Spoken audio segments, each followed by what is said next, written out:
Hello, CinSanity! Welcome to this episode of our podcast, or should I say these episodes, as we have Tyler Stephenson on board as a guest, and we decided to break it up into two parts. We talk a little bit about baseball, we talk about life, we talk about some fun behind-the-scenes stuff, and some lightning round questions. So, how about that, Redlegs fans? What do you say we get this thing started? I just hold out to the perfect condition. Coming alive.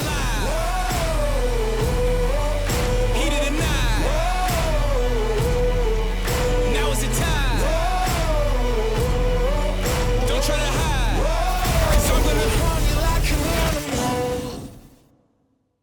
So, we talked about the one knee down. Are there any other adjustments you made in the offseason prior to this year? A big one was receiving. That's something that I knew I needed to get better at in the off season. So spent a lot of time doing that, trying to get better at that. And I feel like it's definitely paid off. Seeing some of the results this year, and from a catching side, that's huge because if you have an opportunity to kind of change that bat and make a ball strike, that can be really valuable getting us out of an inning. So I worked a lot hard on that this offseason, and it's a lot of work. It certainly seems like the lower end of the strike zone is where it makes the most impact. Just For sure. watching. I mean, we're talking from a fan's perspective, but they put the box up there so you can see the strikes, and it seems like you're able to steal more strikes at the lower half of the strike zone, or even underneath it, Yeah, as you're framing the pitch up. for sure. I mean, yeah, and that's. I mean, yeah, in an ideal world, that's where we want our pitchers to be at, just because there's not a lot of damage on that part of the zone. So if you can get guys just swinging some pitches down there, then you're going to be in a good spot. And if they can land some pitches and I can get them for strikes, that's even more important. Yeah, I think they were talking about that on the broadcast the other day. One of the coaches was mentioning the one knee down stance, and he called it the rail, that bottom part of the zone. Yeah. So what do you say we switch it up and we'll call it, do some lifestyle questions here. So with Savannah, is that going to change anything for you and your hobbies going forward, do you think? I mean, what kind of stuff are you into? How's that going to affect things for you in the off season when you got time? I don't know. So I do enjoy golfing, but that may be a little more limited now that I got to spend some time with her and stuff. But at some point we would like to be moving to Charleston. That would kind of be our end goal. So I don't have a boat or anything yet, but I know when we do get there, I would love to have a boat and be able to go out and fish. So I don't know, that'll be something in the next couple of years to kind of think about, and that'd be great to be able to take her out on the boat and be able to go fishing. I think something that'd be a lot of fun, and I would enjoy it. But I mean, yeah, if I can get out and get with Graham and do a little hunting trip, then we can maybe see. I don't know. I got to check with Mama first and see where we're at. And Well, it seems like you've learned rule number one: if Mama ain't happy, nobody's happy. yeah, so maybe I can flip it too, and I'll take the baby for a weekend, and she can go with her friends to the beach or something. So, Dude, that's the way to do it. Trust me. But speaking of Charleston, you want to get a boat, get into fishing? Just call me, because the company Hook, they're out of Charleston. I know their marketing director. I know a bunch of guys at Freeman Boat Works. I know a bunch of charter captains in Charleston, Shimano. There's a bunch of fishing brands and guys I know in the Charleston area. yeah, it's beautiful. So we were actually down there this off season, and my sister-in-law, her fiance, he has a boat, and we went out fishing with them and stuff, and we actually saw the owner of Freeman Boats. We were just driving around, and we passed his house, and he was actually on his boat, had a big old Freeman. It was sick. Yeah, the big 47. Oh yeah, Dude, it is a beautiful boat. those things are a monstrosity out of the water. Yeah, I was had to film for him at the Miami Boat Show like 5 or 6 years ago, and they're like, "Yeah, well, get the helicopter up, get some running shots of the boat." I was like, "Yeah, I'll bring my drone." They're like, no, helicopter." I was like, "What do you mean helicopter?" They're like, "Oh, we're going to put you in the helicopter because the drone's not fast enough to keep up with our boats." I was like, "Oh, Wow. okay." So it was like 5 foot seas and they were running 55 miles an hour. And even the helicopter pilot's like, dude, I do this for a lot of boats. I've never seen one eat 5 foot seas like that before. Crushing them. Oh, yeah. They're a beast of a boat.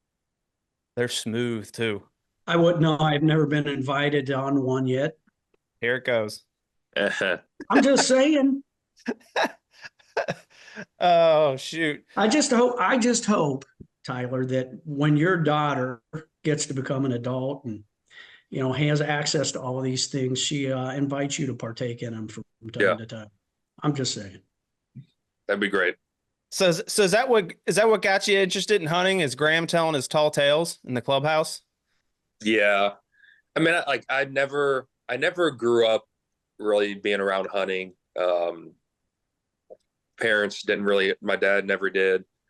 But ever since I've been like in baseball, that there's so many guys that do it in the off season, and that's something at some point I wouldn't mind getting into because everybody loves it, and obviously hearing Graham tell of his stories and Arkansas and whatnot, like, yeah, I mean, it would be fun to get into at some point. Well, if you go with him, you better be prepared to strap the feed bags on because homie likes to eat while he's hunting.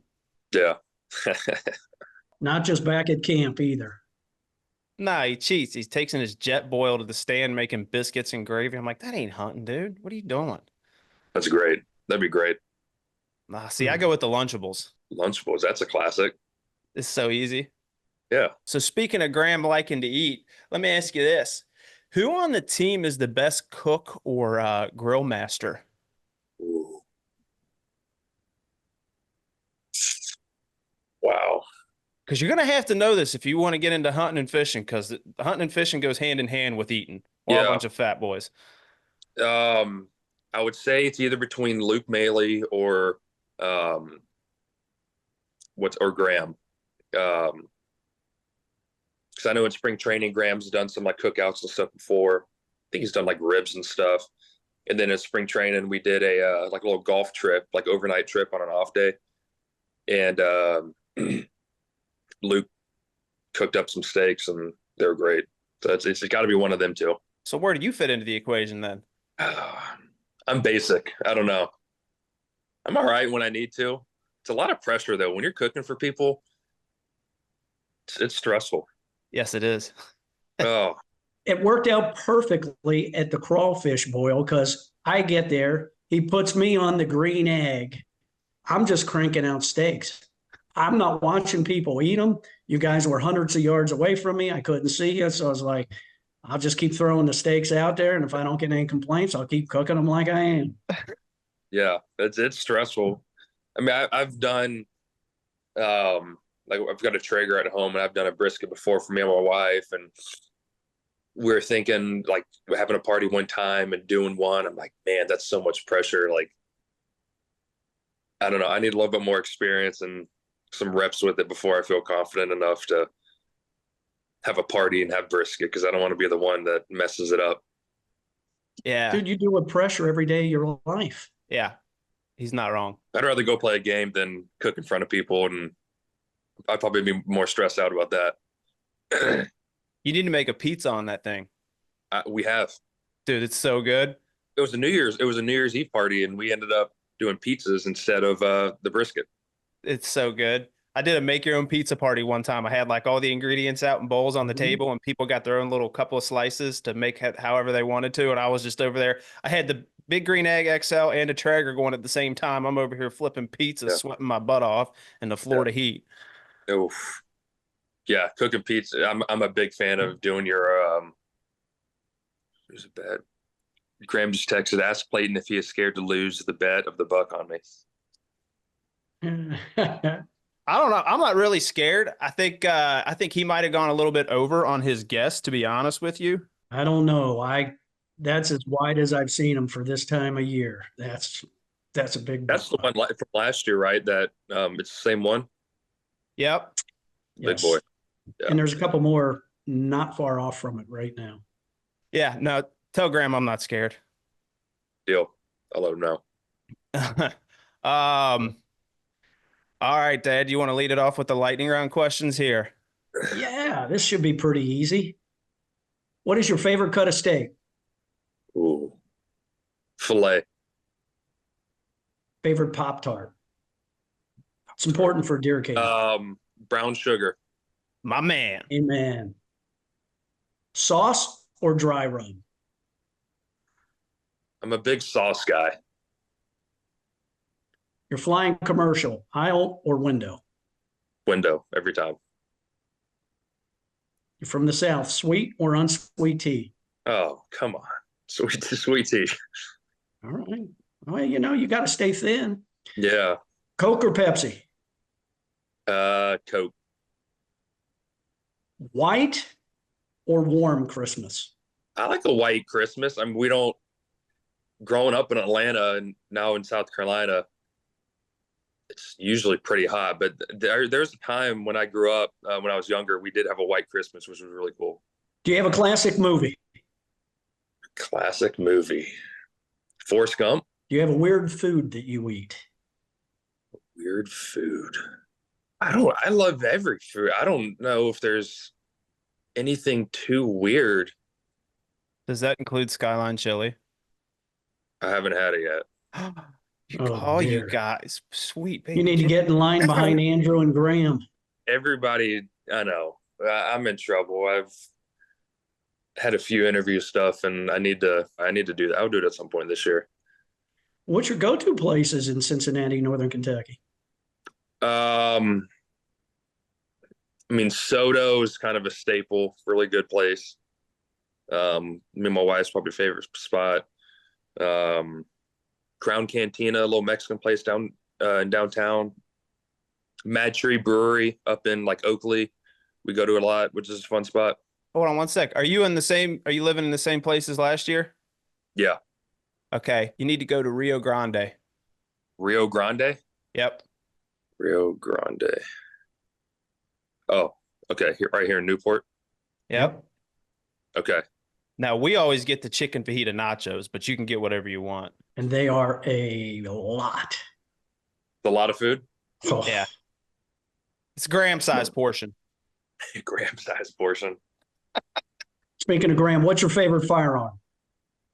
Favorite firearm? Yeah. AR? Okay. What is your superpower off the field? Superpower off the field. Pretty soon it's going to be changing diapers. Yeah, I did that a lot. I've got a really weird thing. Like let's just say like my wife, she puts her phone somewhere. Like I've got like a weird like memory that like I can like remember where things are at. It's just like, oh, like she puts something down, I can see her do it, and then like I know exactly where it's at. I don't know. It's a weird like. So I don't know. It's a weird thing that I can do. I know what you're talking about. I get that sometimes. It's almost like a semi-photographic memory. Yeah. It's like I can like go back in time and see like, oh, she put her phone on the counter behind this, and it's like, oh, there it is. Wow. Better you than me. I can't do that. All right. So present company excluded. We're talking the Reds. Who's the dog on the team? Who's the dog? Yeah. Athletes are always talking about dogs.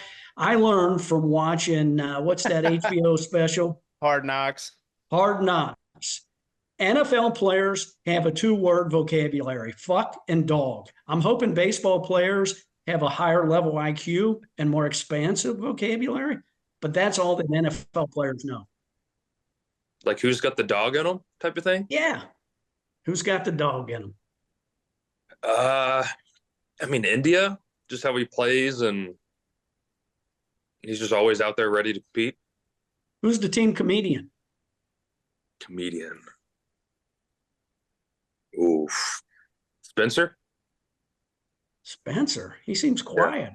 Well, that No. wouldn't surprise me. Who's He's the funny. best dressed? Best dressed. I'll go Maley. On the flights, he's always dressed up nice. All right. Who's the future coach on the team? Future coach? Yeah. Ooh. I would either say Maley or me. I don't know. I've always thought about wanting to get into it. but I think Maley would be a really good coach. Actually, you were mentioned as the answer in a previous podcast. So Really, That was Yeah. Graham's answer. Graham. Yep. And he also said Maley's best dressed. There you go. who's a future CEO from CEO this team? Suter, Harvard grad. Okay. Oh, wait a minute. Now I am going to have to roast Graham because his answer was CEO? Nobody. Harvard grad. Suter for sure. Yeah. See, I didn't know that. I didn't know he graduated from Harvard. Yeah.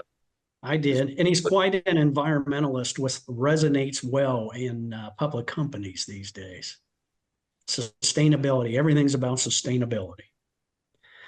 Who's the teammate you'd most want in a foxhole with you? Graham. Last question. This one's not so easy. You're at a bar. You're going to have one person on your left, one person on your right. Two people that are living.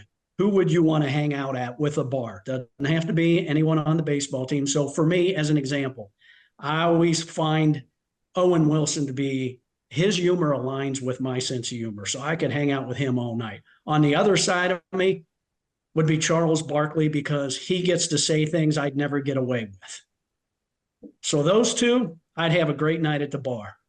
Wow. The good news is there's no right or wrong answer here. I'll go Will Ferrell for one of them. Then one more. It's gonna be an athlete. Wow, this is tough. Athlete because of stories or like motivational purposes? What?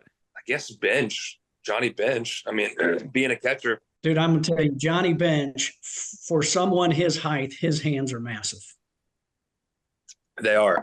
I mean, I've got big hands as well, but I think he's got me beat. Yeah, he used to show how many baseballs he could hold with just one hand. It was like 5 of them or something. Yeah. Crazy. Because he's not tall. No. But he's got some paws on him, that's for sure. Yes, he does. Other than that, unless you got any questions for us, I think we're good, man. Yeah. Wish you all the best with the rest of the season and the new addition to the family. Thank you. Yeah, I'm excited to see him. All right. Well, thank you, buddy. We'll let you get back to your day. Good luck tonight. Perfect. Appreciate it. Thank y'all. Thanks, man. Again. See you, buddy. Cheers. Bye.